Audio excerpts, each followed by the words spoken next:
Saudaraku, bayangkan hari itu ketika seluruh manusia dikumpulkan di padang yang luas tanpa satu pun tempat bernaung, tanpa pakaian, tanpa alas kaki, tanpa pembelaan. Rasulullah sallallahu alaihi wasallam bersabda, manusia akan dikumpulkan pada hari kiamat di padang mahsyar dalam keadaan telanjang, tanpa alas kaki dan belum dikitan. Hadis riwayat Bukhari dan Muslim. Saudara, matahari saat itu bukan lagi sejauh ribuan kilometer. Tidak, ia didekatkan hanya sejauh 1 mil di atas kepala. Panasnya menyengat, membakar kulit, melelehkan tubuh. Rasulullah sallallahu alaihi wasallam bersabda, pada hari kiamat matahari didekatkan kepada manusia hingga jaraknya tinggal 1 mil. Lalu mereka berkeringat sesuai dengan amal perbuatannya.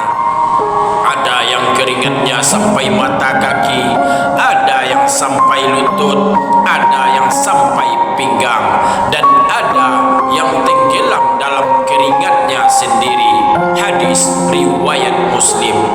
Bayangkan saudaraku, ada yang hanya basah di telapak kaki, ada yang tercekik hingga dada, dan ada yang tenggelam seakan-akan lautan keringatnya menenggelamkan dirinya sendiri.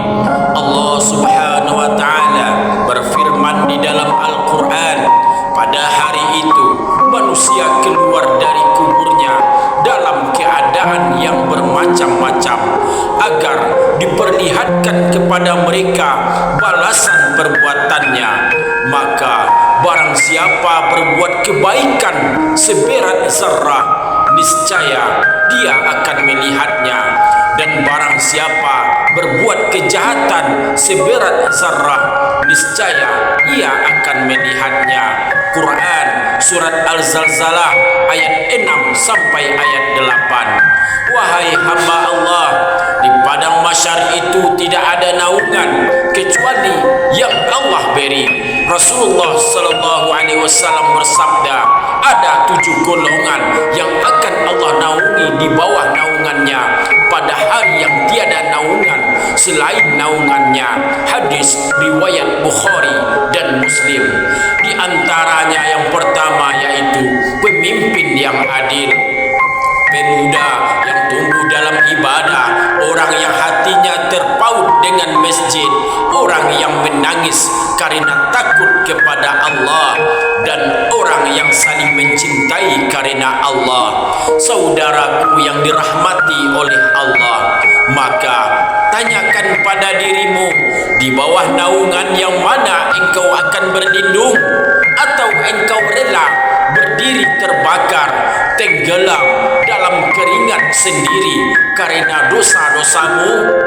Bayangkan saat itu anak tidak bisa menolong orang tua, istri tidak bisa menolong suami, sahabat tidak bisa menolong sahabatnya.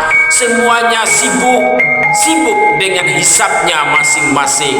Allah Subhanahu wa taala berfirman di dalam Al-Quran, pada hari itu seseorang lari dari saudaranya, dari ibu dan bapaknya, dari istri dan anak-anaknya.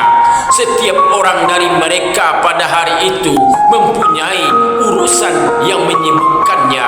Quran surat Abasa ayat 34 sampai 37. Wahai saudaraku, jangan tunggu keringat itu menenggelamkanmu.